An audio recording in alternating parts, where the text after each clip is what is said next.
Bonjour à tous et merci d'être venus. J'ai répondu à la demande de Nicolas par rapport à l'aspect scientifique de la crédibilité de la démarche de l'alimentation pranique. Suite à l'histoire de la parution du film Lumière, je ne sais plus quelle année, 2010 ou 12, je ne sais plus, un truc comme ça. Ce film a dérangé beaucoup. Et au cours d'une réunion avec une association en Dordogne qui s'appelle CDIC 24, ce film devait être projeté. Et il y a eu une levée de bouclier de la part du préfet, je crois, de Périgueux, qui a interdit la projection du film et qui a fait supprimer l'association à cause de ça. Or, il faut savoir que ce film, quand il est sorti aux éditions Jupiter, le responsable de cette édition, monsieur Yann Roloff, si je ne m'abuse, on avait participé, donc mon épouse et moi, au financement, c'était un financement participatif. Et donc, on avait le contact. Et puis, au cours d'une rencontre à Paris, je l'ai croisé. Et je lui ai dit, c'est dommage que dans ce film, il n'y ait pas eu les explications scientifiques qui permettent de valider le fait qu'on peut très bien vivre sans manger de matière et sans boire. Ah, naturellement, il est tombé de haut, parce que lui, c'est pas du tout son truc. Lui, il surfe sur des informations qui peuvent être juteuses, entre guillemets. D'ailleurs, ça lui a valu des problèmes, si je me souviens bien. Et il m'a dit, je vais faire... parce que je lui ai expliqué aussitôt certaines de mes connaissances, mais elles n'étaient pas complètes à ce moment-là. Donc, c'était peut-être pas suffisant. En tout cas, il n'a jamais fait de complément ajouté à ce film. Donc voilà. Donc, entre-temps, après... on a eu l'occasion de rencontrer Jasmine et beaucoup de personnes qui sont dans cette démarche et qui, effectivement, montrent à quel point c'est quelque chose dans la mesure où il y a tous les paramètres nécessaires pour que ça se passe bien, qui sont respectés, il n'y a aucun risque. Voilà. Après, c'est bien de savoir quand même comment ça marche. Donc voilà. Donc, moi, j'ai 75 ans depuis le mois de février. J'ai fait des expériences de jeûne prolongé et par ignorance ou par ressenti, j'ai arrêté parce que je croyais qu'il fallait que je remange. Voilà. Donc après, c'est plus difficile. Je pense que ceux qui ont fait ces expériences le savent. Donc là, ce que je vais essayer de vous présenter, c'est comment l'être humain, dans sa chronologie d'installation de mode de vie sur Terre, met en place des mécanismes qui peuvent être des béquilles ou on va dire, des boulets qui seront plus ou moins difficiles après à gérer si on veut passer à l'alimentation, on va dire liquide ou pranique.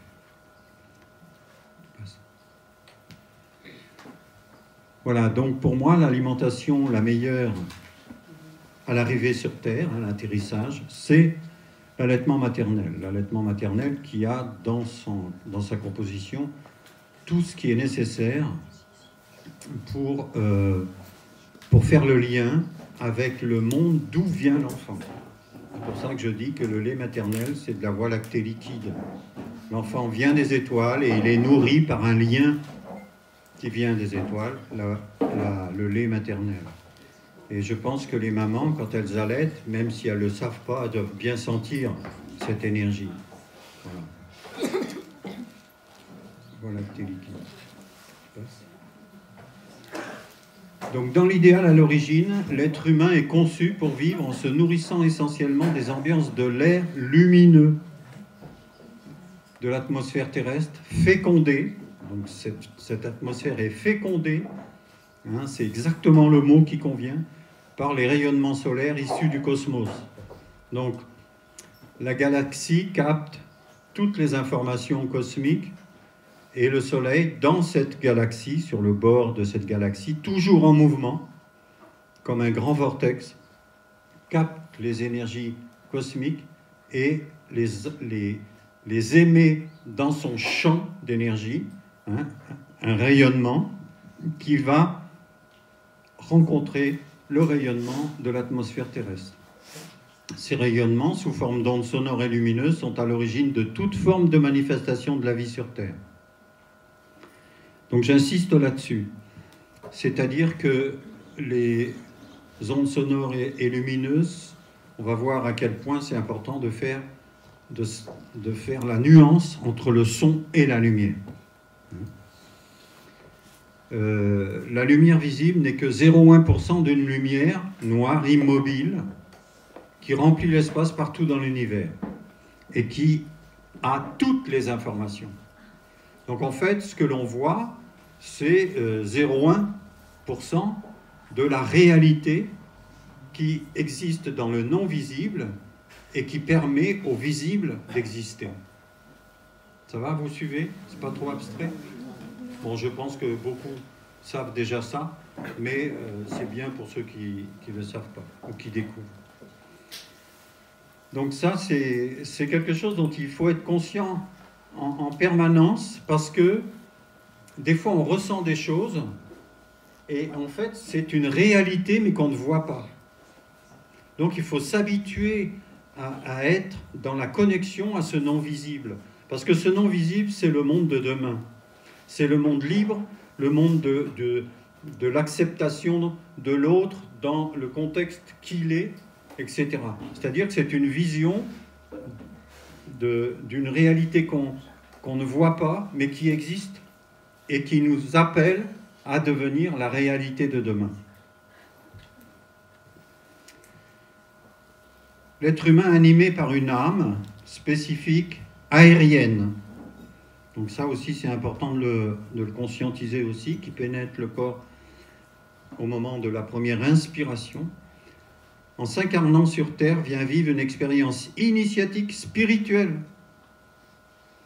guidée par sa conscience individuelle en lien avec la conscience collective. À aucun moment, un être humain sur Terre est isolé de la conscience collective. C'est-à-dire que chaque acte de notre vie a une répercussion sur l'ensemble des êtres humains incarnés sur Terre. C'est-à-dire qu'on ne peut pas dissocier un humain de l'ensemble des autres humains. Parce qu'il y a une interférence, il y a une interaction entre ce que même pense un humain et la pensée collective. L'être humain a une spécificité, c'est son individualité au sens identitaire.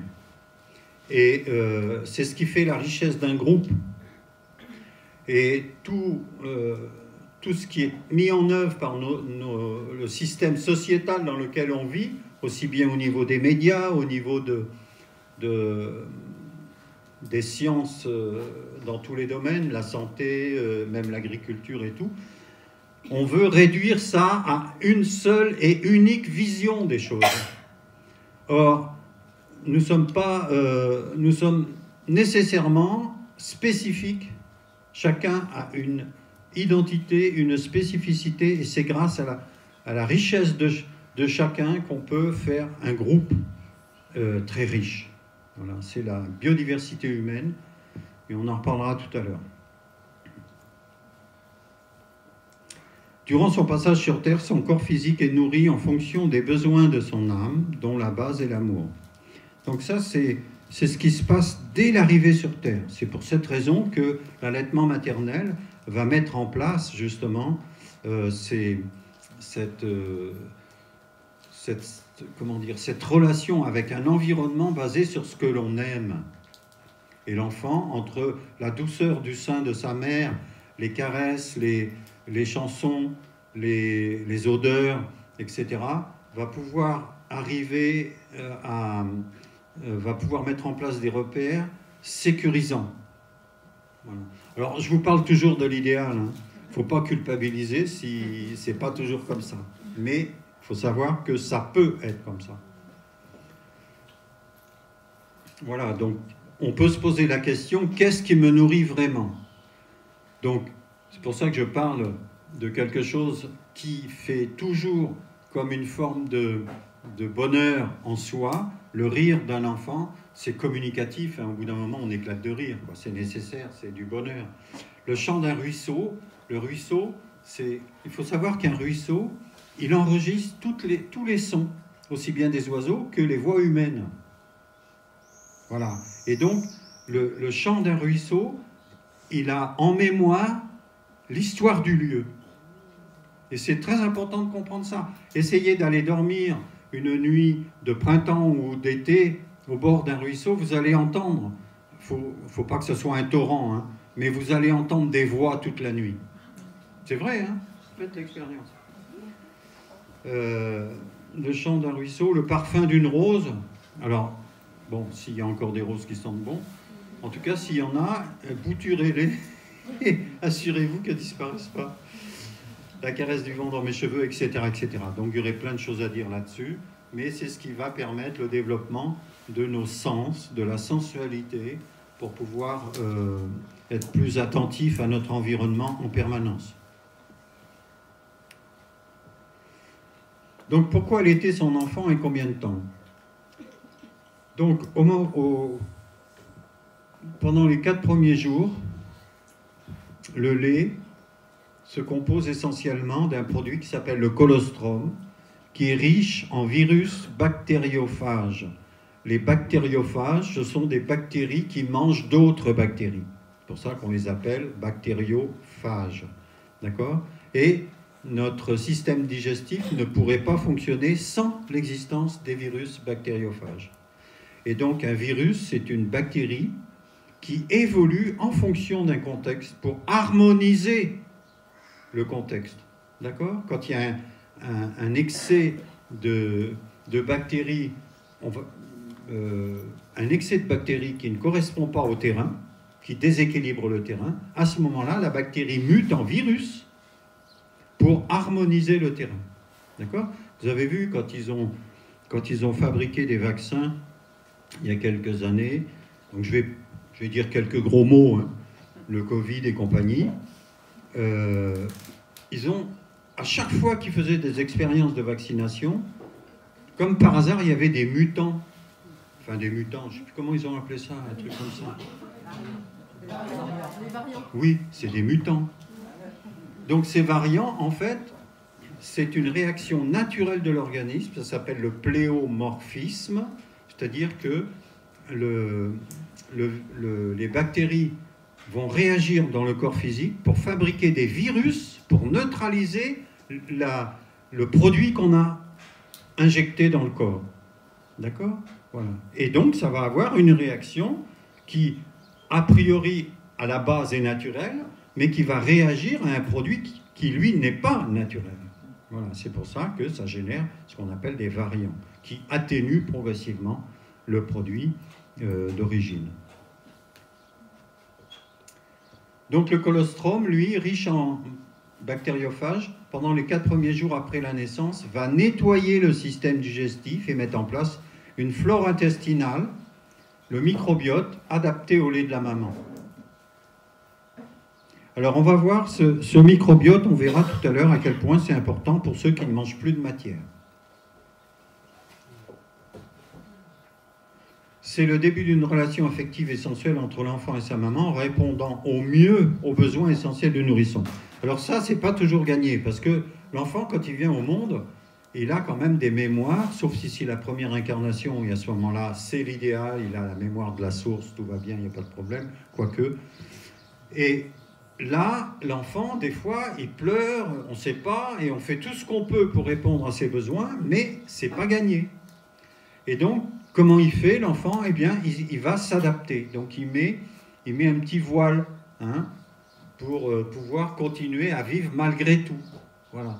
Et il commence à mettre une forme d'adaptation au contexte dans lequel il vit. D'ailleurs, c'est pour ça que quand on dit faire ses besoins, c'est en lien avec cette période de la petite enfance où l'environnement répond aux besoins ou non de l'enfant. Et c'est très intéressant de constater, par rapport aux troubles du système digestif, la non-régularité d'aller aux toilettes, etc., ou coincé ou diarrhée, vient sûrement des traumatismes de la toute petite enfance, au moment de l'adaptation à l'alimentation matérielle. Donc, et à la réponse aux besoins de l'enfant. Donc l'allaitement exclusif, donc que le lait maternel, peut durer 6 mois sans risque en fonction de l'alimentation de la maman et de l'état de sérénité ou non de la maman. Le vécu de la maman est indirectement lié à l'énergie de l'enfant et vice-versa. Donc c'est la mise en place des premiers repères déterminants pour le choix des aliments à venir. Donc ça aussi, si vous voulez, quand on fait la transition entre le lait maternel et une alimentation autre, solide, ou liquide et solide, ou moelleux, etc., ça ne se fait pas brutalement. Il faut que ça soit dans une transition qui corresponde au ressenti de l'enfant. Et il faut faire attention à ne pas croire qu'on est obligé de donner quelque chose à cet enfant pour des raisons théoriques, de diététique quelconque, et puis l'enfant, il le recrache, ou il n'en veut pas, ou il est malade. Voilà. C'est pour ça que je dis, il faut manger ce que l'on aime et aimer ce que l'on mange. C'est très important, et ça commence là. Donc l'enfant construit son identité en fonction des réponses à ses besoins. C'est-à-dire qu'il est reconnu parce qu'on répond à ses besoins, et il existe parce qu'on le reconnaît. Vous comprenez? C'est important ça. C'est-à-dire, il est connu, donc il sent qu'il est connu, qu'il est reconnu. Et on verra, là on n'en parlera pas, mais on verra, après 63 ans, bien souvent, cette reconnaissance de l'enfant quand il est petit va avoir un impact, surtout chez les hommes, par rapport à l'environnement social dans lequel on vit.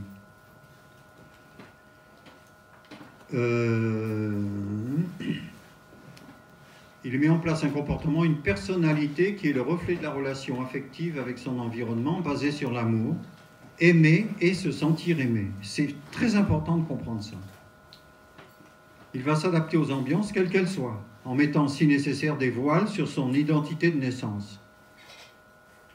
Ce qui va être d'ailleurs un des outils thérapeutiques, on va dire, pour essayer de retrouver cette identité de naissance quand on arrive à un certain stade de déséquilibre et qu'on rentre dans des phases, on va dire, de maladie, surtout après entre 35, 42, 49, il y a des âges qui sont sensibles par rapport à la dépression, par rapport au stress, par rapport à qui suis-je, etc. À ce moment-là, on va aller chercher dans la plus petite enfance un souvenir où on se sent aimé, où on existe, on est reconnu, avec tous les éléments nourrissants, c'est-à-dire un souvenir, ça peut être un jour d'anniversaire, ça peut être au bord de la mer avec les grands-parents, dans le jardin, etc. Et ce souvenir-là, il va devenir une base thérapeutique qu'à chaque fois qu'on se sent perturbé ou chaotisé dans un contexte du présent, on ramène ce souvenir au quotidien pour effacer progressivement la mémoire cellulaire qui est encombrée par des souvenirs dérangeants. D'accord ? Voilà. Les bébés lotus, donc pour ceux qui ne savent pas, le bébé lotus, c'est à la naissance, le cordon ombilical n'est pas coupé. Il n'est pas coupé parce que ce n'est pas justifié de le couper. Si la naissance se passe bien, il vaut mieux laisser faire le pont entre le monde des étoiles et l'arrivée sur Terre. Et c'est le sang qui est en lien avec le placenta. Le placenta, c'est un peu le double de l'enfant. Et tant qu'il y a du sang dans le placenta, c'est comme une éponge, eh bien, l'enfant n'a pas toutes les raisons pour lesquelles il est venu sur Terre. Et donc, en laissant tranquillement le sang passer dans l'ensemble du corps physique du petit nouveau-né, à ce moment-là, il y aura toutes les informations dont l'enfant a besoin pour démarrer son expérience initiatique karmique sur Terre. Voilà. Et donc, au bout de 4 à 7 jours, mais 4 jours déjà, le cordon se détache tout seul. Voilà. Au moment de la puberté, donc ça c'est très important, le thymus va diminuer en matière et augmenter en lumière. C'est la mise en place de la conscience identitaire sexuelle. Qui suis-je, garçon ou fille? Vous voyez, hein, c'est une question d'actualité. Parce que ça peut être sérieusement perturbé en amont par plein d'éléments perturbateurs, hein, entre l'alimentation, entre le numérique, entre la pression sociale et surtout la vaccination. Cette conscience peut être très perturbée par les vaccinations qui risquent de voiler, voire chaotiser ses repères identitaires jusqu'à la recherche de l'identité, hein, qui suis-je, garçon, fille et compagnie, voire l'autisme. On pourrait faire une liste des inconvénients, surtout à l'adolescence, qui peuvent aller entre la dépression, le suicide, la fuite dans des... Enfin bon, il y a... Voilà, ouais, je vous le dis en bas. Donc l'alimentation matérielle devient alors une compensation de frustration, de manque d'amour, de manque de reconnaissance existentielle. Et ce mode de fonctionnement de compensation de frustration, malheureusement, ça va devenir quelque chose de chronique. Et quelque chose dans lequel on s'installe de manière pas obligatoirement consciente, mais qui va faire qu'on devient dans la dépendance alimentaire.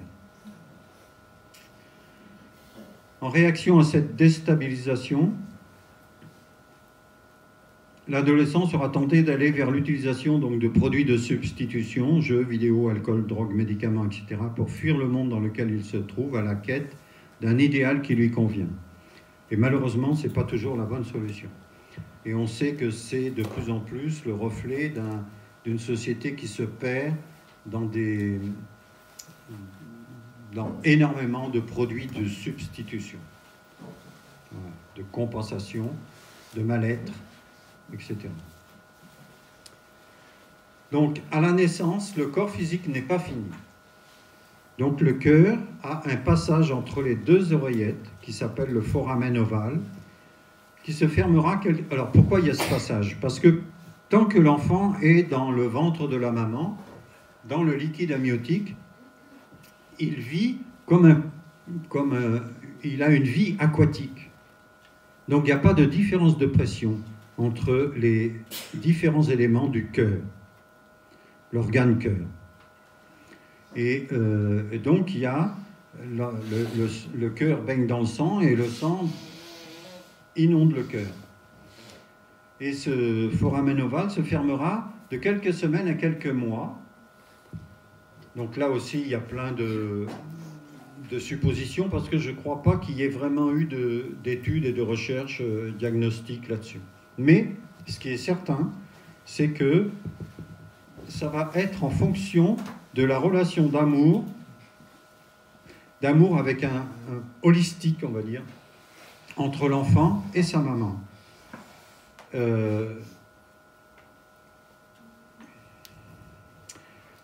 Après 63 ans, surtout chez les hommes, on se retrouve avec des électrocardiogrammes qui montrent des déficiences au niveau du cœur. Et alors vous allez voir un bon professionnel qui vous dit « Ah, mais c'est de naissance ».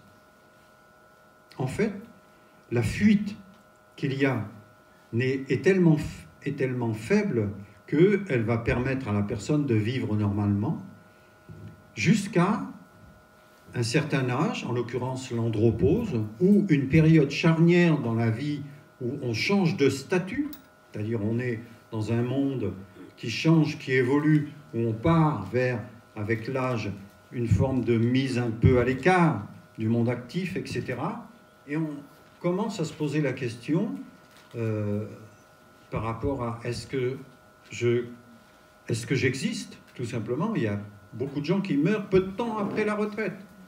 Hein, et il y a plein de paramètres qui font que notre vie change, il faut pouvoir s'y adapter. Or, le cœur, à la naissance, vit la même chose.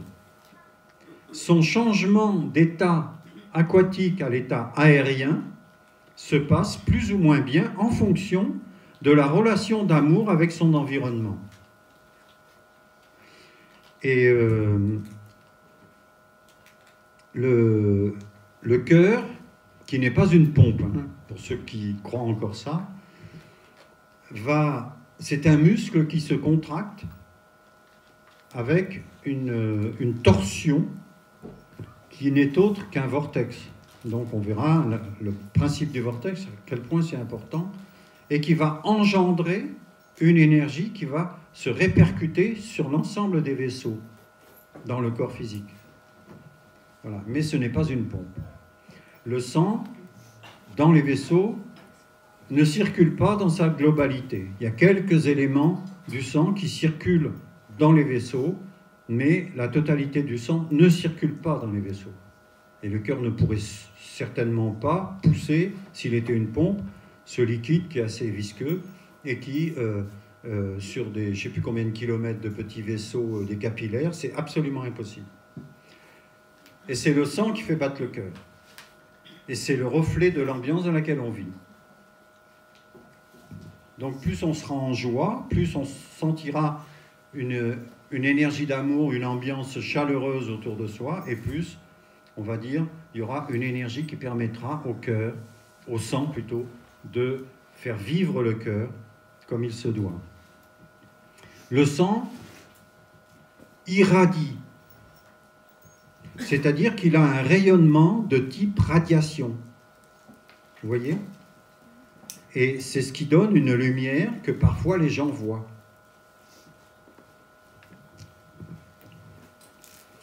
Alors, qu'est-ce qui n'est pas fini encore?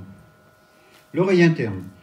Donc l'oreille interne, c'est une double spirale inversée. Et cette oreille interne, elle a une fonction, c'est le siège de 3 fonctions majeures qui sont la mémoire, l'équilibre et l'orientation.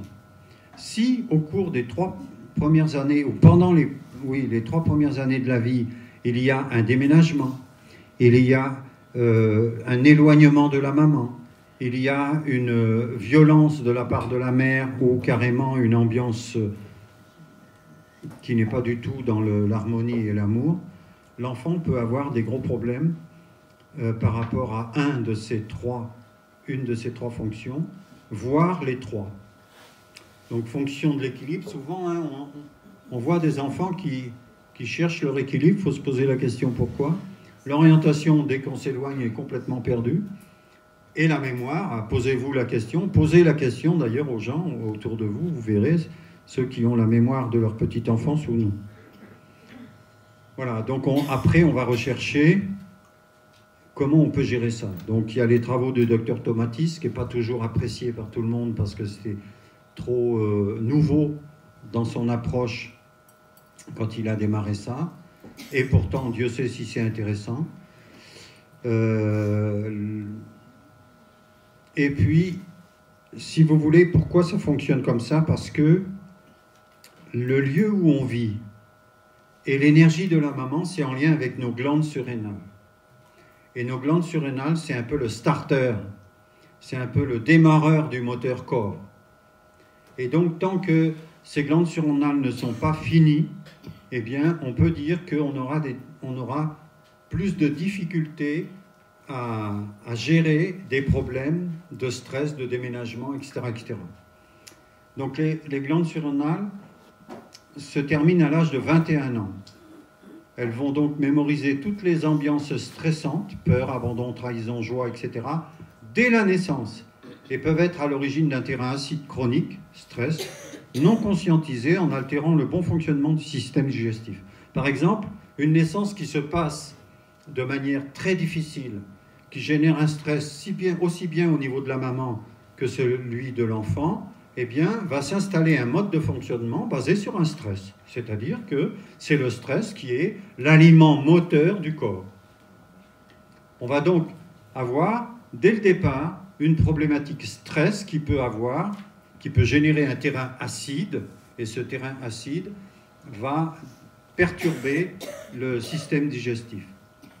En l'occurrence, à terme, c'est toutes les maladies des intestins poreux, parce que le taux d'acidité dans les intestins est tel que pour neutraliser cet acide, eh bien, les intestins vont libérer des minéraux des parois pour faire baisser le taux d'acidité. Et progressivement, les parois en fait, si vous voulez, les parois des intestins sont constituées de cellules, et ces cellules, entre chaque cellule, il y a ce qu'on appelle des jonctions serrées. Et ces jonctions serrées, ce sont essentiellement des minéraux. Voilà. Et donc, il faut se reminéraliser. On verra plus loin, une des solutions simples, c'est le plasma Quinton.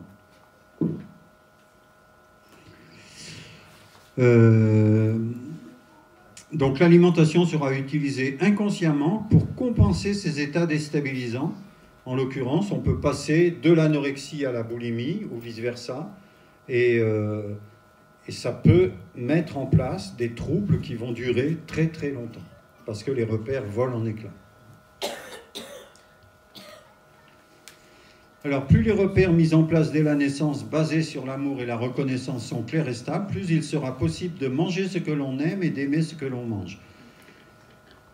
Alors là, on sort d'un cadre, on va dire, diététique. Mais au départ, il faut impérativement qu'il y ait des repères stables.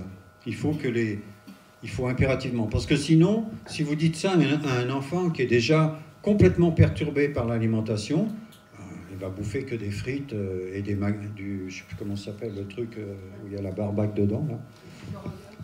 Et on a vu, il y a eu un film, un journaliste français, je crois, ou un Américain, je ne sais plus, un film où il a mangé que du McDo à fond les ballons et adieu Berthe. Voilà. Bon, bref. C'était moyen. Il n'a pas réussi à s'en sortir. Donc, bien sûr, c'est important j'insiste là-dessus, manger ce que l'on aime et aimer ce que l'on mange. Quand on a un ressenti que c'est ce qui nous correspond, on peut y aller. Oui. J'avais juste une question par rapport au déménagement. Enfin, quand vous parlez d'origine, initialement, les humains étaient nomades. Donc, la notion de mobilité était intégrée. Donc, de dire si un enfant est nomade, il sera plus instable ou un grand repère. C'est questionnant pour moi. On en reparle à la fin. D'accord? Tu reposes la question si j'oublie. Merci. J'ai dit le lieu et la maman.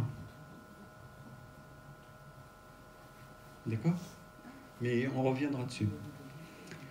Donc, voilà, manger un aliment qu'on n'aime pas est synonyme d'empoisonnement. C'est pour ça que quand vous forcez un enfant à manger, mange au moins ta viande, ben voyons, parce que c'est marqué dans le règlement. Non, il y a un problème. Donc, il faut faire attention à connaître son enfant, sentir ce qui est bon pour lui.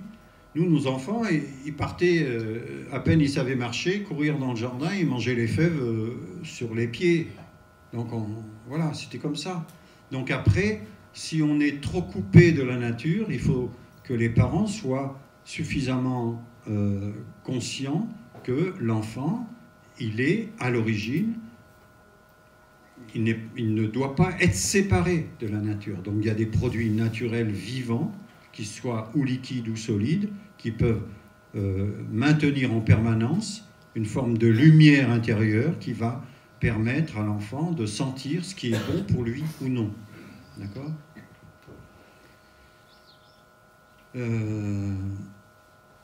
Voilà, ce n'est pas la matière qui nous nourrit, mais ce sont les informations qu'elle contient. Et ces informations sont sous forme de flashs lumineux, les biophotons. Les aliments vivants riches en biophotons actifs sont les meilleurs transporteurs d'informations lumineuses pouvant communiquer avec les structures de l'ADN du noyau de nos cellules. Donc là, je commenterai tout ça après, c'est important. Donc les biophotons se mesurent en nombre par seconde par centimètre carré. Allez, d'accord. Un nouveau-né émet 200 biophotons par seconde par centimètre carré. C'est une boule de lumière. Vous voyez? Et ce qui est important, c'est qu'à la fin de sa croissance, la lumière s'est transformée en matière. C'est-à-dire qu'il n'émet plus que 100 biophotons par seconde par centimètre carré. D'accord? Et c'est donc la preuve que toute la matière vient de la lumière. Alors, dans l'organisme humain, il y a un élément qui fait l'inverse. C'est le thymus. Et le thymus, il a la spécificité de diminuer en matière à la puberté et d'augmenter en lumière. Donc, un ado qui est bien dans ses baskets, il est lumineux. Vous voyez, il est rayonnant. Voilà. Parce que son thymus, qui est la glande qui capte l'énergie, qui alimente le cœur, et quand on est en accord avec soi, son cœur fonctionne bien. Et son identité n'est pas voilée. Et c'est le gros problème des vaccinations, qui vont perturber ce thymus et lui enlever de sa lumière en introduisant des informations qui déstabilisent l'identité.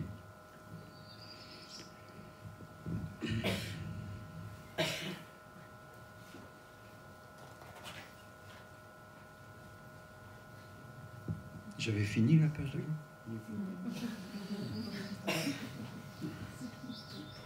Donc j'ai voulu faire une mise au point par rapport aux graines germées, parce que c'est bien quand on mange une alimentation qui nous connecte à l'énergie de notre environnement, mais aussi à une énergie subtile, non visible, c'est bien de voir la différence qu'il y a entre une graine en début de germination et une jeune pousse. Donc je prends des exemples simples. Donc une graine en début de germination transmet un message qui est spécifique à la plante, très riche en biophotons actifs. Les biophotons actifs sont des biophotons qui ont une puissance de transmission qui est très importante et surtout qui résiste à plus de 100 degrés. C'est-à-dire que l'information n'est pas une information de type règne végétal, c'est une information essentiellement lumineuse. Et donc, elle peut résister jusqu'à plus de 100 degrés. Alors qu'une jeune pousse, qui, elle, perd de son information spécifique, mais augmente en vitamines, en oligo-éléments, etc., va transmettre une information aux forces vitales, de force vitale. Voilà. Et elle, par contre, à 100 degrés, va perdre énormément de ses facultés. Donc je prends l'exemple du tournesol décortiqué. Alors c'est une graine que j'affectionne particulièrement parce qu'elle va permettre de stabiliser, de restructurer et de nourrir l'élément physique qui est la glande le pancréas. Le pancréas est en lien avec l'énergie du tournesol, en lien avec le corps astral de l'humain, et le tournesol en tant que plante est en lien avec le corps astral de la planète Terre.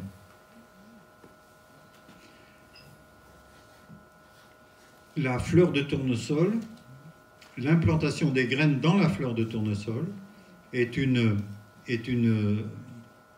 double spirale aussi, avec la suite de Fibonacci dans un sens et dans l'autre. Et c'est très intéressant de comprendre que nous, êtres humains, nous sommes construits selon cette architecture sacrée, en fonction d'un nombre d'or qui démarre par la spirale. Donc la graine de tournesol est la graine décortiquée, trempée minimum 6 heures, rincer parce qu'il faut enlever les petites peaux qui se détachent de la graine et consommer suffisamment pour que ça soit efficace. Elle va avoir un impact vraiment sur le pancréas qui est pour moi la glande qui est à l'origine qui peut être, comment dire, saturée d'émotions qui vont générer de la colère et qui va engendrer une déficience au niveau du foie, etc. etc. Voilà, c'est un cercle vicieux, tout s'enchaîne. Donc on va toujours agir on va aider le pancréas. Et par exemple, vous voyez, la mucoviscidose est une déficience du pancréas qui n'arrive pas à gérer le système digestif de manière correcte et qui va avoir une overdose de mucus. Et ces mucus, pour être évacués, ils sortent par où ils peuvent, et en l'occurrence par les poumons. Mais s'ils encombrent les poumons, au bout d'un moment, on s'asphyxie. Voilà. Et donc la graine de tournesol a cette spécificité d'agir sur le pancréas pour diminuer la production de mucus. On va l'associer par exemple à une huile essentielle de inulodorante qui est utilisée pour aider les gens qui ont la mucoviscidose. Donc dans la nature, on a déjà la quasi-totalité de ce qui nous permet de gérer des problèmes de santé parfois graves. Donc le tournesol, oui, donc les informations lumineuses et structurées en résonance avec le pancréas. Une information structurée, c'est une information qui va avoir une action sur les structures de l'organe concerné.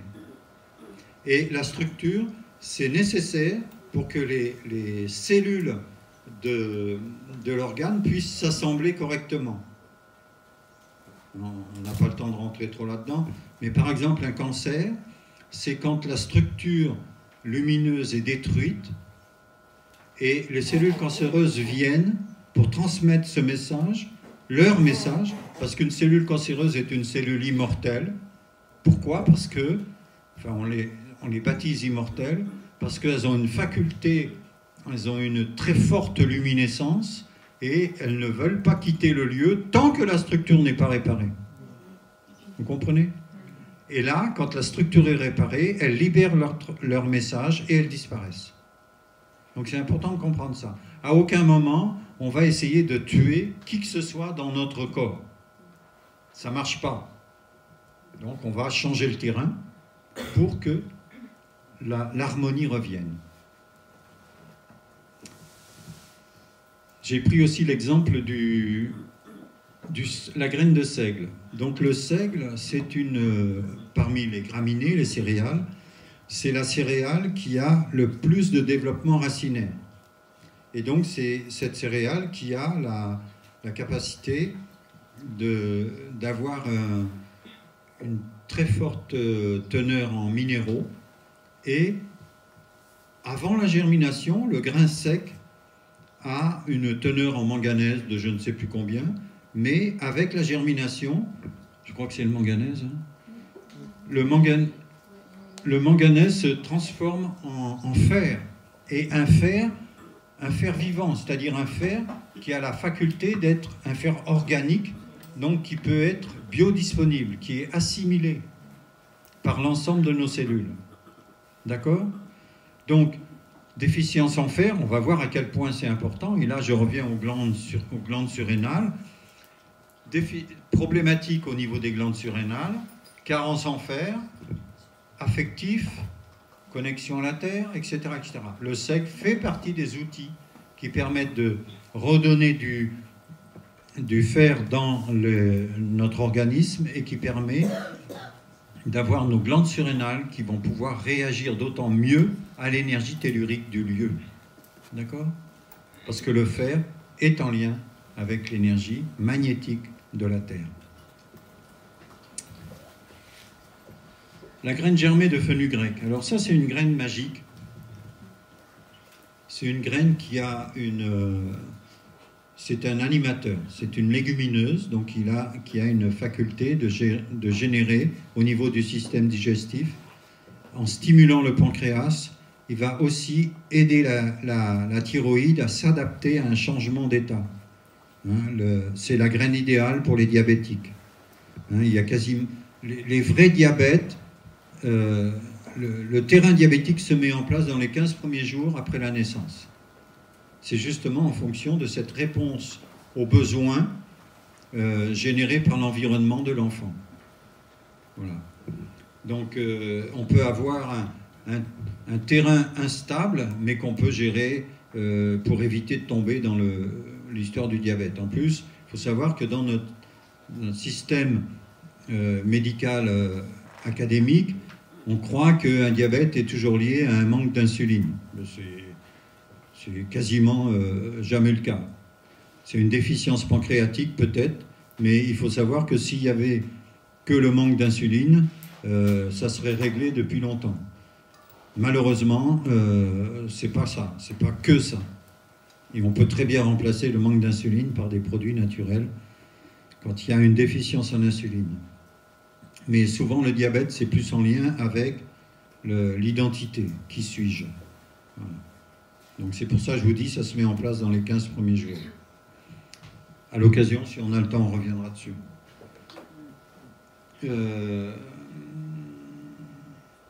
La graine de luzerne ou alfalfa. Donc la luzerne, je ne sais pas si vous savez comment ça fonctionne. Cette plante est une légumineuse aussi. Elle a une faculté de descendre dans le sol à des profondeurs pas possibles. Elle peut rester des années et des années en place au même endroit et elle ramène en surface des éléments du sous-sol pour harmoniser le lieu où elle s'exprime. Et quand on étudie, quand on observe la plante, alors ça c'est un petit peu, si vous voulez, le regard qu'on appelle goéthéen, c'est-à-dire l'expression de la plante à travers ses formes, sa manière de pousser, ses couleurs, etc., son plan. On peut traduire un peu ce que va nous donner comme énergie cette plante-là. Et la luzerne a cette faculté, avec ses fleurs petites qui nous connectent au monde des étoiles et qui va stimuler notre glande pinéale, entre autres, le chakra coronal, et en même temps qui va avoir une pénétration dans le sol qui va aussi nous connecter à l'énergie de la terre-mère. Donc c'est un lien cosmotellurique. D'accord ? C'est tout. Alors, donc ces propos ne sont pas que de moi, hein, mais ça fait depuis 2007 que j'essaye d'expliquer ça à des gens qui ont une étiquette de scientifique, que je parlerai plutôt de pseudo-scientifique. Vous voyez, un petit peu comme tous ceux qui ont défilé sur les écrans de télé pour nous expliquer ce qu'était le Covid. C'est un petit peu ça. Et malheureusement, on se retrouve avec là aussi la pensée unique et on nous fait croire que l'air, c'est uniquement ce qui est marqué dans le document. Et on enlève l'essentiel, l'essence du ciel. Donc l'azote, d'où il vient? Il vient d'une zone qui s'appelle la ionosphère. C'est une zone de rencontre entre le champ d'énergie solaire et le champ d'énergie magnétique terrestre. Une interface générant un plasma froid qui permet à l'azote d'apparaître, ainsi que les acides aminés sous forme ionique. Ça, c'est très important de comprendre ça. Sous forme ionique. Pourquoi on appelle ça la ionosphère?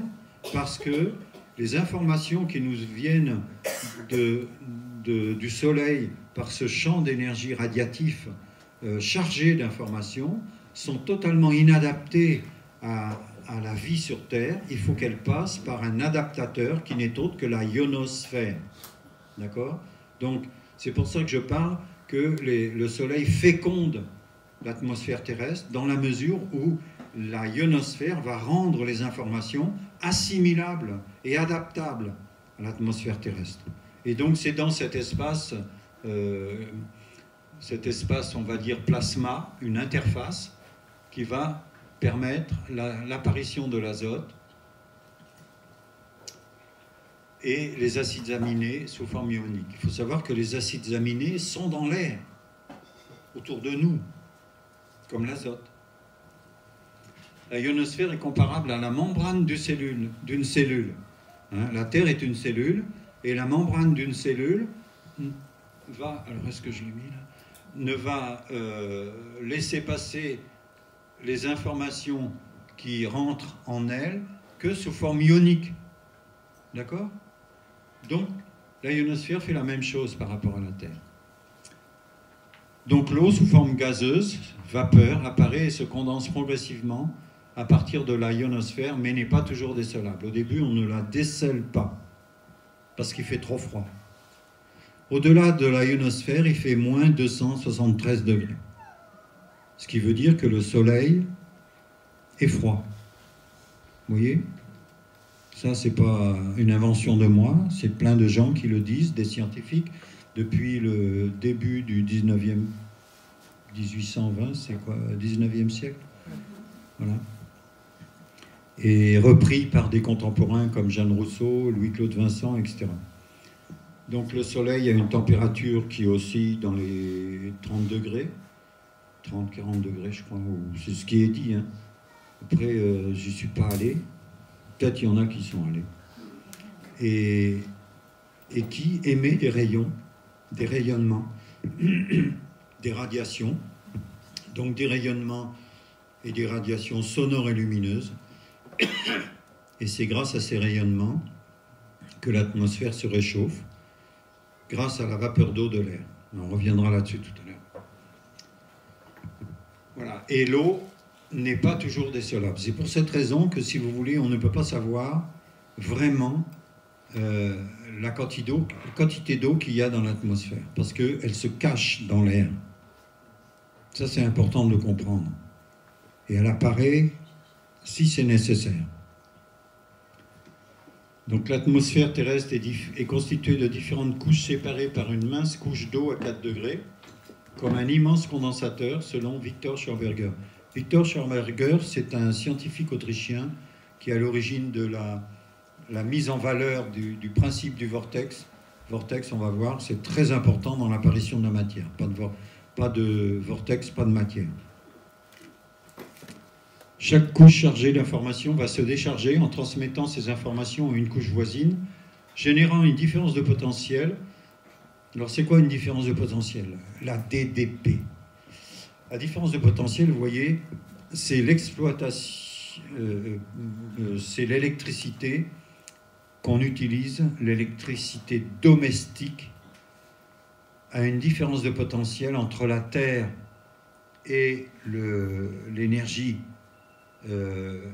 atmosphérique de 220 volts. Ça, c'est l'énergie électrique domestiquée. D'accord? On utilise là une énergie électrique de 220 volts.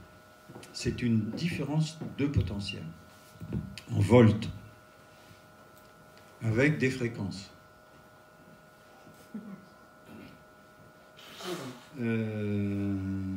À l'origine de l'électricité atmosphérique. Les informations venues du cosmos transmises par le Soleil vont progressivement se charger des ambiances de l'atmosphère terrestre, l'âme de la Terre. L'atmosphère terrestre est l'âme de la Terre.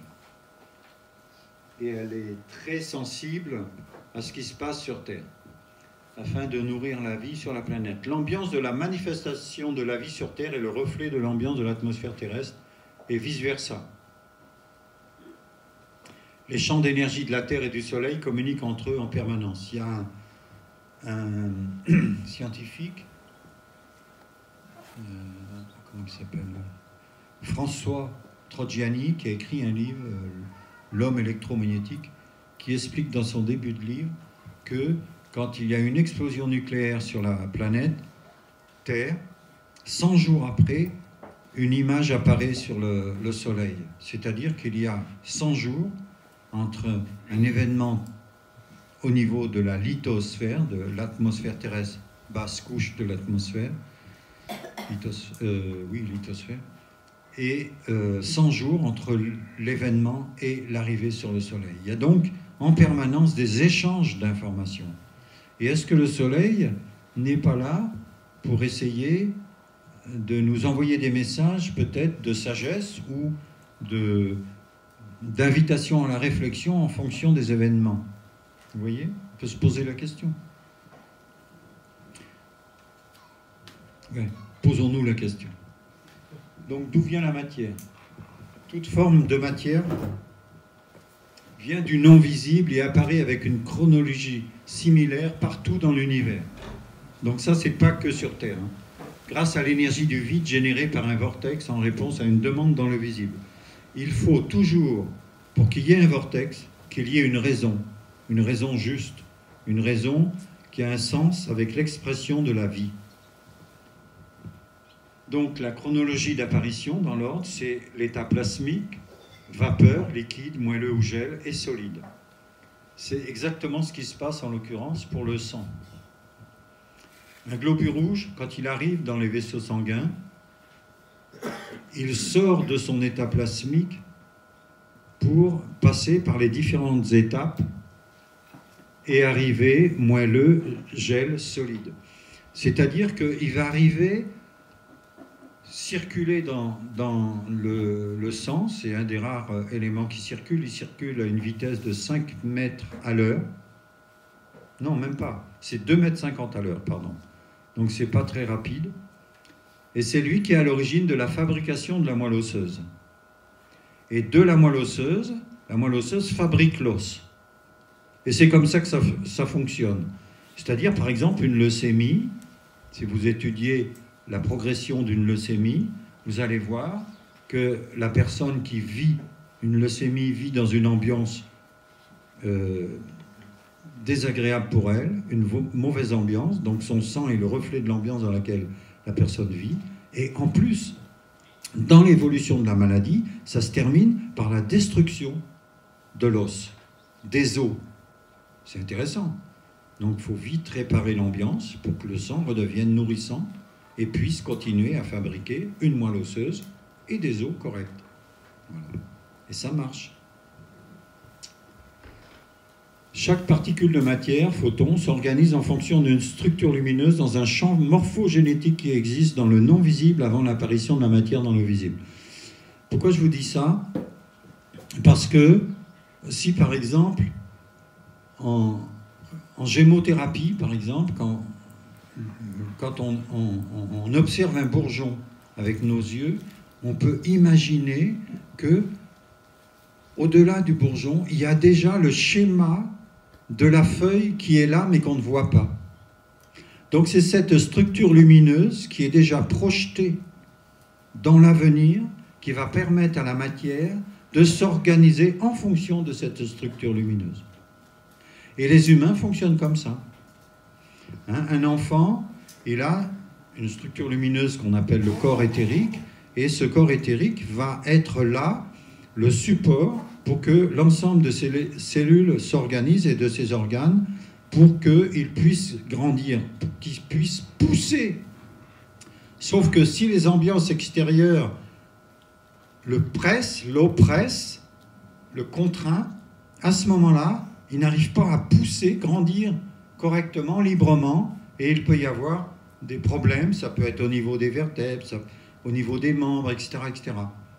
Donc il faut vraiment qu'il y ait cette conscience qu'il y a une projection de structures lumineuses non décelables à l'œil, mais qu'on peut déceler avec certains outils, et qui ne doivent pas être perturbées par un environnement de pression qui empêche la matière de se construire de manière libre et cohérente. Donc on revient sur des bases fondamentales. Qu'est-ce que la vie? La vie est un fait établi, c'est une réalité. Donc on pourrait étudier ce mot réalité, réfléchir à ce mot. Sans commencement ni fin, tout ce qui existe appartient à l'essence de la vie. La vie est apparue avec la forme, mais elle existait bien avant, car c'est elle qui a créé la forme. Donc ça, c'est important de le comprendre. La vie a une origine qui est plus d'ordre lumineuse et qui existe dans le non-visible et qui permet à la forme d'apparaître, qui est d'origine sonore, le verbe créateur. La vie est apparue avec la forme, mais elle existait bien avant, car c'est elle qui a créé la forme. Ce que nous appelons le commencement de la vie est en fait celui de la forme. La vie circule librement, universellement, sans interruption et sans fin. Elle se manifeste par le principe du vortex. Donc on va étudier un petit peu le vortex. Est-ce que quelqu'un a de l'eau? De l'eau de vie?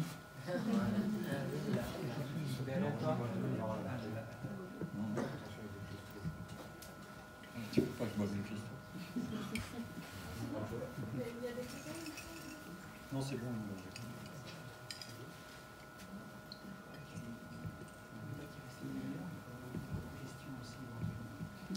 Il reste qu'une demi-heure? Oui. T'avances? Bon, je vais me dépêcher. Donc, je vous ai dit, pour qu'il y ait un vortex, il faut qu'il y ait une raison. Ça s'appelle la cause.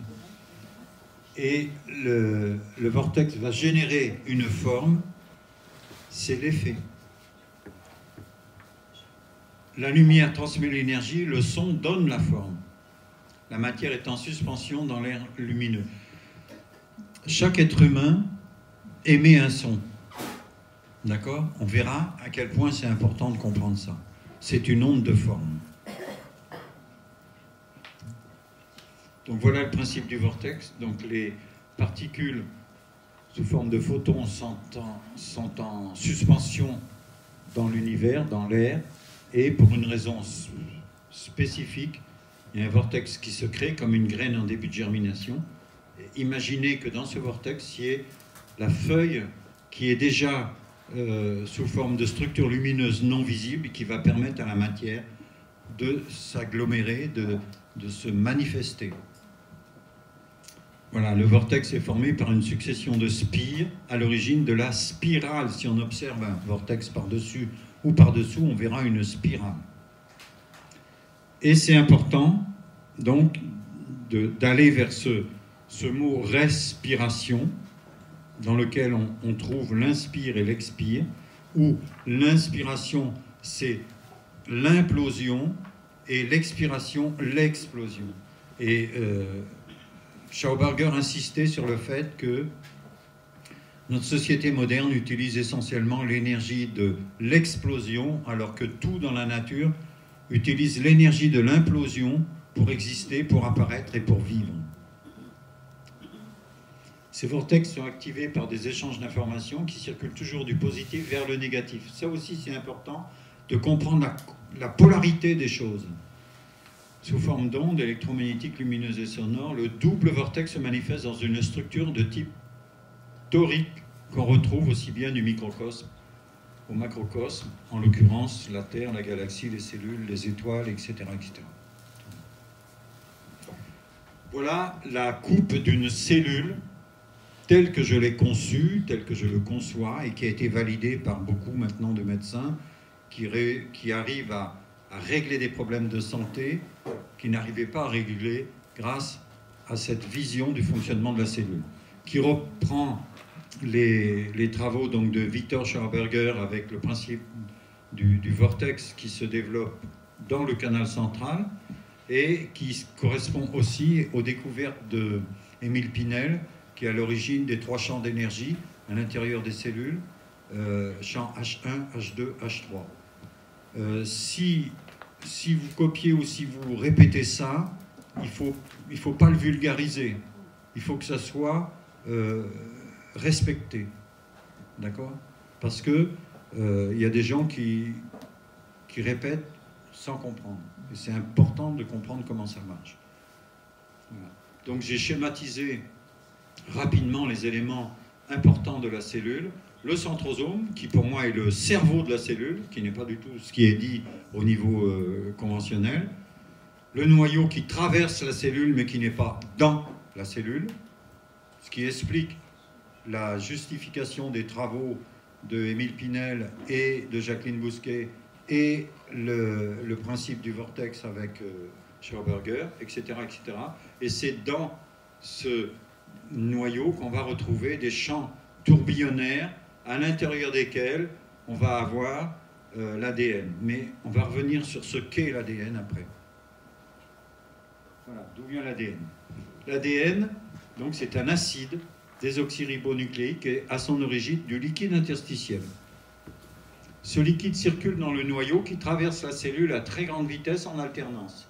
À chaque fois qu'une information traverse la membrane cellulaire, il y a une inversion de polarité et de circulation du liquide dans le noyau, ce qui fait que ça passe à des vitesses très rapides et ça va transformer le liquide interstitiel en acide désoxyribonucléique. Dans ces champs tourbillonnaires apparaissent des structures hélicoïdales, les brins d'ADN reliés par des bases azotées. Vous voyez, quand on nous montre l'hélicoïde avec des bases, j'ai oublié les 4 noms là, basiques, qui sont des protéines, donc les protéines qui viennent de l'air lumineux qu'on respire, entre autres, les acides aminés. Les éléments du liquide interstitiel, ces minéraux, acides aminés, protéines, sont décomposés sous forme ionique afin de pénétrer dans la cellule en passant par les canaux ioniques en fonction des besoins de la cellule déterminés par les centrioles du centrosome.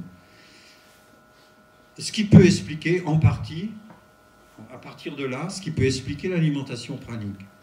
C'est-à-dire que c'est grâce à la respiration et au liquide interstitiel et à ce qu'il y a dans le liquide, dans nos liquides entre les cellules, qui est le fruit de notre respiration, qu'on peut nourrir les cellules. D'accord ? Donc on en arrive à ça. Le prana est une énergie lumineuse visible et non visible, chargée d'informations sous forme ionique, contenues dans les ambiances de l'air que nous respirons. Les informations qui traversent la membrane cellulaire sont sous forme ionique. L'atmosphère terrestre contient 78% d'azote, base de toutes les protéines nécessaires à notre corps physique.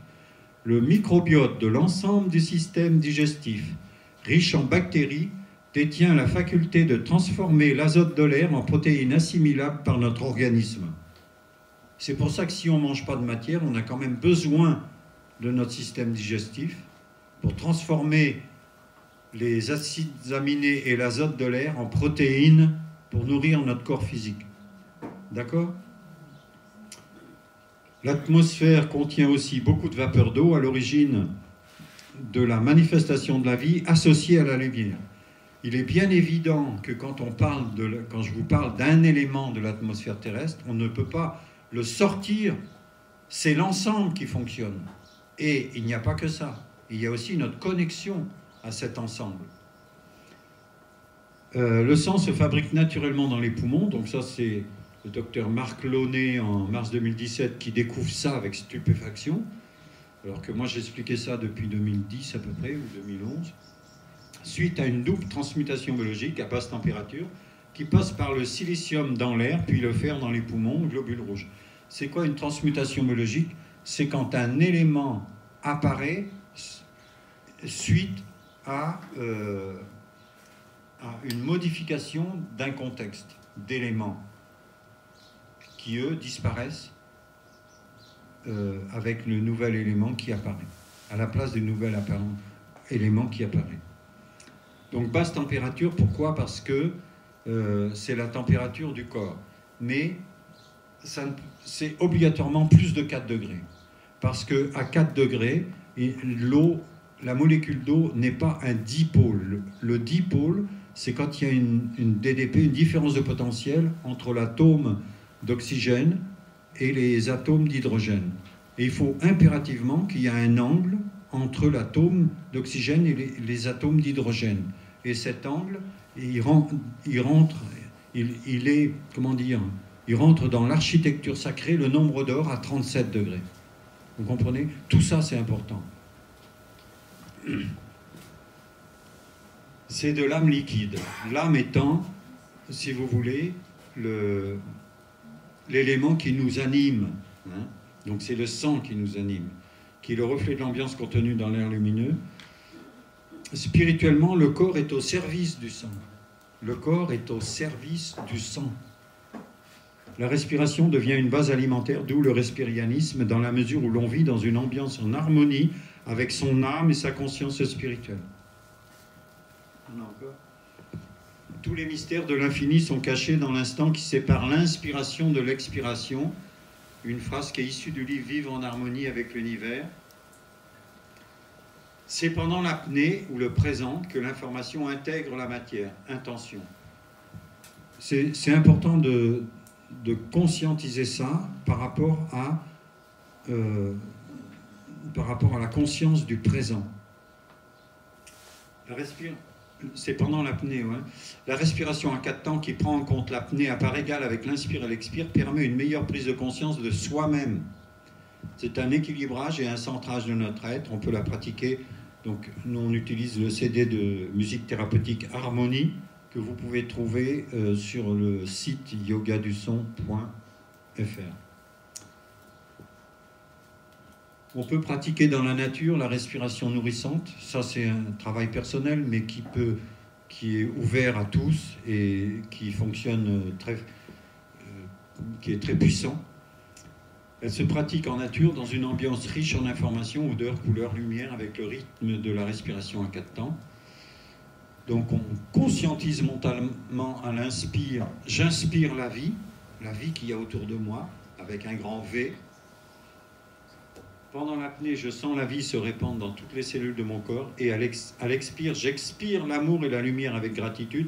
C'est très important de faire attention à ce qu'on expire.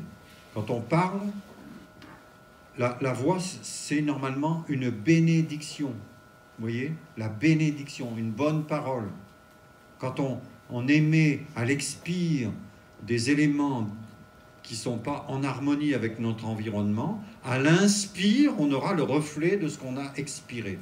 Donc, si on fait une respiration en nature, on est conscient qu'on ne va pas expirer tous nos problèmes et tous nos malheurs, non. On alchimise, grâce à la vie qu'on inspire, tout ça en nous pour expirer l'amour et la lumière, avec gratitude. Voilà, et on est conscient, pendant l'apnée, je nourris la vie qui me nourrit. Relation avec l'eau. L'eau est plus importante pour ce qu'elle emporte que pour ce qu'elle apporte. Docteur Jeanne Rousseau, donc, qui fait partie des références dans tout ce qui touche la connexion cosmotellurique, qui est à l'origine de la baignoire hydrospire. Enfin bon, c'est très intéressant. L'eau qu'on boit est essentielle pour nettoyer, purifier, amener de la lumière dans notre organisme et pour nous transmettre des informations. Si on ne mange plus de nourriture matérielle, l'eau en boisson n'est plus obligatoire, tout en conservant le lien sacré à l'eau, baignade, douche, se rincer la bouche. Pour ceux qui ont fait des jeûnes secs, sincèrement, si vous vous rincez la bouche et vous crachez l'eau, c'est comme si vous aviez bu 3 verres d'eau. C'est génial. Donc, allez-y. L'eau qui nous hydrate apparaît entre les 2 parois qui sont des phospholipides de la membrane de chaque cellule. À chaque fois qu'une information traverse cette membrane grâce à un flash électrique très puissant, provoqué par une différence de potentiel instantanée entre l'intérieur et l'extérieur de la cellule.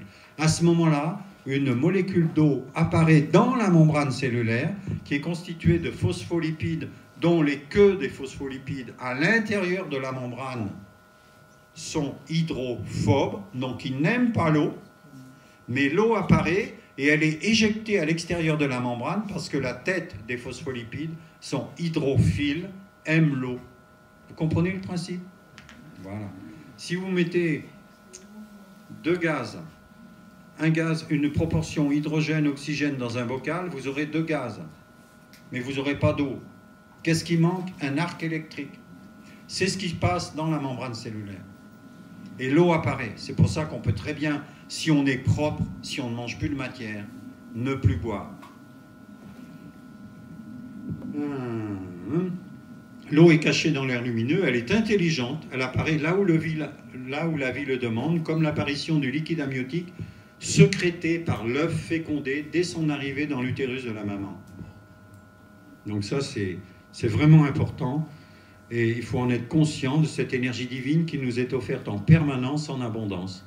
La connexion à notre mère la Terre par des séances de sun gazing, je pense que tout le monde sait ce que c'est, on ne va pas rentrer là-dedans, au lever et au coucher du soleil, permet d'élever notre taux vibratoire afin d'être nourri dans la joie, en lien avec l'harmonie des lieux. Juste une dernière, vas-y. Voilà, l'énergie, l'être spirituel de l'eau, son intelligence. C'est important de savoir que l'eau est intelligente. Partout où elle le peut, l'eau arrache les êtres à la mort, elle tend toujours à l'équilibre, un équilibre vivant, Elle sert partout de médiateur entre les contraires. Elle rassemble ce qui a été séparé et fait jaillir quelque chose de nouveau. Elle dissout toute forme trop figée pour la rendre à la vie. L'eau ne désire rien pour elle-même, elle s'abandonne à tout. Ça, c'est très important. Quand son service est terminé en un lieu, elle se retire pour être prête à des créations ou des médiations nouvelles. L'eau s'ouvre à la lumière et dans les jeux colorés de l'arc-en-ciel, elle atteint le sommet de ses possibilités. L'eau s'ouvre aussi aux harmonies et aux ordonnances du ciel et les communique aux germes de l'être humain, à l'embryon qu'elle baigne de toutes parts. Elle les communique aussi à l'esprit pensant de l'homme à travers une sphère d'eau dont elle enveloppe son cerveau. Par toutes ses qualités, elle nous montre le chemin pour vivre en harmonie avec l'univers, dans la joie, la lumière et la paix. Amen. Désolé, c'était un peu...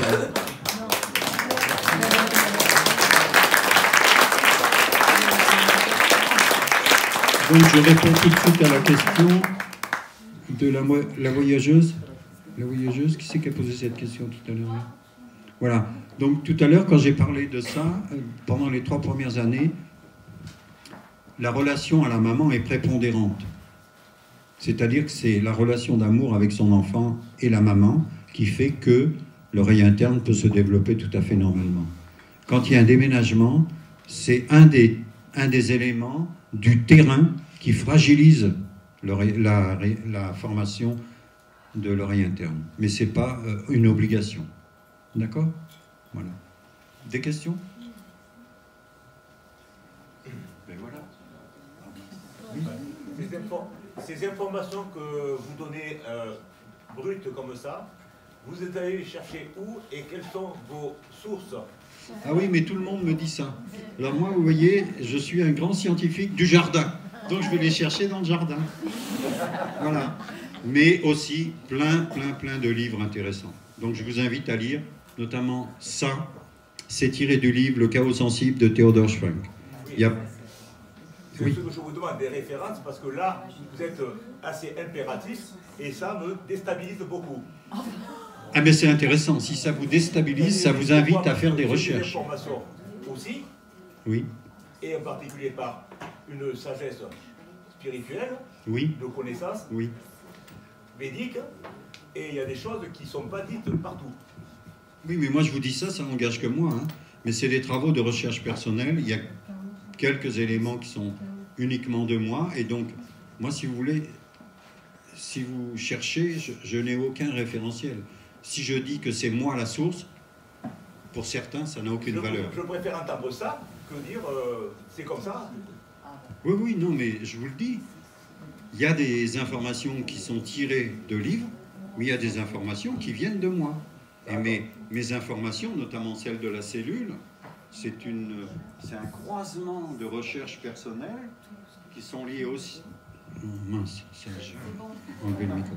Qui sont liées aussi bien sous l'influence de Sylvie Simon, qui m'a bousculé le derrière pour que je fasse des recherches, pour continuer les travaux de Jacqueline Bousquet et d'Émile Pinel. J'ai rencontré des gens qui étaient aussi dans ces questionnements-là. J'ai croisé des médecins qui ont validé ces propos. Mais la référence, quand je dis que c'est moi, ça n'a pas de valeur au niveau scientifique. Vous comprenez? Donc mes sources, je vous dis, c'est le jardin. Mais ouais, bah. je vous appuie dans votre démarche, parce que quand on parlait des biophotons, il y a un appareillage actuellement qui fonctionne, qui montre ces biophotons de l'organisme et le dialogue qui est entre les biophotons et l'environnement extérieur. Oui, donc ça c'est les travaux de Fritz Albert Popp. Bon, j'ai des petits clips vidéo que je mets dans les formations. Quand je fais mes formations, je ramène beaucoup plus de sources. Mais là, déjà, on est limite dans le temps, donc je ne pouvais pas aller trop loin. Ça s'appelle le BioWell. Oui, il y a plein d'outils comme ça. Mais c'est intéressant. Oui, oui, on l'a à la maison, le diagramme.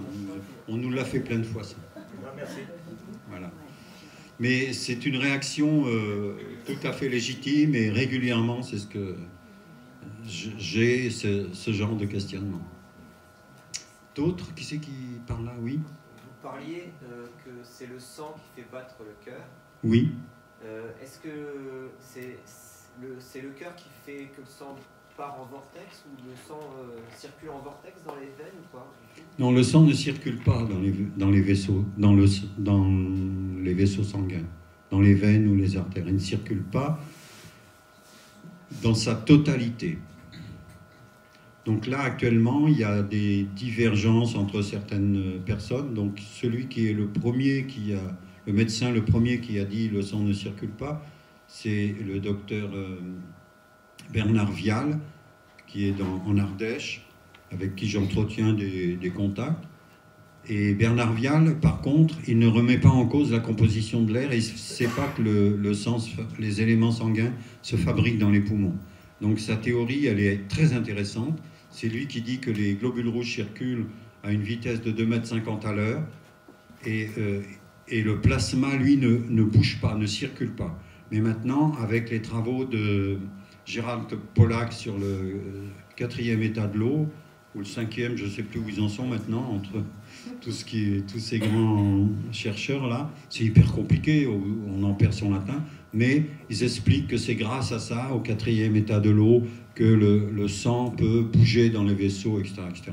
Mais bon, essayez... Il n'y a rien à voir avec le vortex, du coup. Comment ? Il n'y a rien à voir avec le vortex. Si. Si. Pour moi, le vortex est à l'origine de la fabrication des vaisseaux par le sang. Ça, c'est les travaux de Vincent Fleury. Et c'est un médecin qui m'a demandé de faire des recherches, c'était en 2012 ou 2013, parce que lui, il avait découvert ça, et il m'a demandé, qu'est-ce que vous pensez que les vaisseaux, le sang fabrique les vaisseaux, expliqué par Vincent Fleury. Mais j'ai fait des recherches, et c'est tout à fait constaté par Vincent Fleury, mais pas expliqué. Et l'explication, ça vient du principe des vortex et du 4e état de l'eau. Mais ça, si vous voulez, ceux qui étudient le 4e état de l'eau, ils n'étudient pas ce qui se passe dans les vaisseaux. Vincent Fleury, il n'a pas étudié le 4e état de l'eau et il ne connaît pas les vortex. Voilà. Donc moi, ce que j'ai fait, j'étudie tous ces gens-là, je fais des synthèses et je vous dis ce que je vous dis. Point barre. Voilà. C'est bon ? D'autres questions ? Oui ?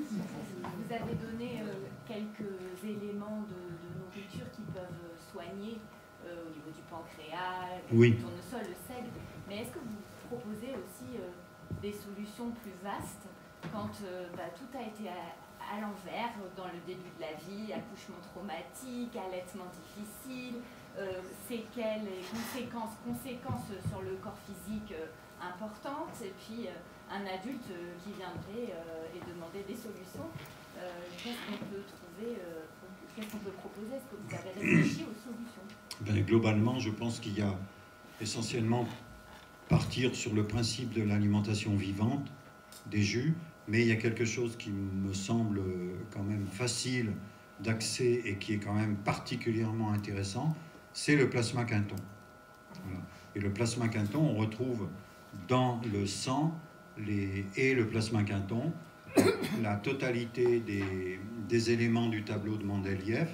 Ces éléments sont assimilables parce qu'ils sont issus d'un milieu marin vivant. On retrouve dans le plasma Quinton, dans la mesure où c'est le vrai plasma Quinton de Bretagne, le zooplancton qui a des formes architecturales basiques qui sont les 5 solides de Platon. Or, on est construit selon cette architecture sacrée, donc ça va véhiculer des informations originelles, basiques, qui nous ramènent dans on va dire, une forme de fonctionnement, parce que le sang, j'insiste là-dessus, c'est de l'âme liquide. Donc ça va mettre notre corps en harmonie avec notre âme. D'accord ? Et c'est tout un travail aussi de décodage de l'histoire de chacun, en fonction de l'âge. C'est pour ça qu'on fait ces formations où on va repartir de la naissance, non, de la conception, pardon, qu'est-ce qui se passe pendant la grossesse, de la naissance jusqu'à 77 et plus. Hein, voilà. Mais globalement, il n'y a pas une réponse. D'accord ? Il faut faire vraiment un check-up. Mais tout est possible. Todo es possible. Depuis que l'homme existe sur Terre, il y a forcément eu des périodes où il n'a pas pu manger comme il voulait. Donc pourquoi à ce moment-là, c'est pas mis en place ce pranisme naturellement qui puisse survivre? Pourquoi il y a encore des gens qui meurent de faim et pourquoi voilà, il faut demander à Jasmine. Jasmine, elle a fait le tour de la quasi-totalité des pays du tiers-monde et des pays européens, et partout on lui a dit mais la même question. Pourquoi il y a encore des gens qui meurent de faim? Ben oui, vous allez voir ces gens-là et ils ne savent pas d'abord. Et comme c'est des informations qui, pour qu'elles soient crédibles, il faut la mettre en pratique, ils ne pensent pas à ça, quoi. Ils pensent à autre chose. Mais il est bien évident qu'actuellement, il y a, je ne sais plus, hein, je pense qu'il y a eu des enquêtes de fait, mais il y a énormément de gens qui meurent encore de faim et qui pourraient très bien ne pas mourir de faim. Mais c'est dans la tête que ça se tient. Hein. Oui, donc en fin de compte, il faudrait respirer en conscience, se nourrir avec la nature, voilà, l'air, et que le processus, si je résume, parce que justement... Il y a un livre qui est intéressant hein, pour ceux qui veulent rentrer dans ce qu'on est vraiment et quels sont les pouvoirs de l'humain, quelque part. C'est Les Mutants de la Conscience. Un livre qui a été écrit par, je ne sais plus laquelle des deux, comment ça s'appelle, les Jardins de Findorn. Une des deux, Hélène Cady, je crois. C'est elle qui a reçu par canalisation, par des gens qui étaient en Sibérie à l'époque de l'Union soviétique, qui étaient dans des mines de sel, et qui progressivement, leur corps physique, à cause du contexte, s'est alchimisé en lumière, en structure lumineuse et en son. Voilà. Donc ça s'appelle Les Mutants de la Conscience. C'est un livre très intéressant aux éditions Hiero, je crois, H-I-E-R-O. Et l'autre titre, c'est Rapport X, X7, je crois, un truc comme ça. Voilà. Et donc, si vous voulez, indirectement, pour répondre à la question, je pense qu'il y a une grande ignorance de ce qu'est l'être humain. Point barre. Donc, chacun fait son cheminement, chacun adhère à ce qui résonne en soi, chacun a une histoire plus ou moins lourde, et le fait de s'alléger par l'alimentation, l'environnement, la libération, le mémoire, le souvenir thérapeutique, petit détail que je vous ai dit tout à l'heure, tout ça fait que progressivement, la lumière retrouve sa place à l'intérieur du corps physique. Mais tout est possible. C'est bon ? C'est bon, c'est bon. Merci Jacques.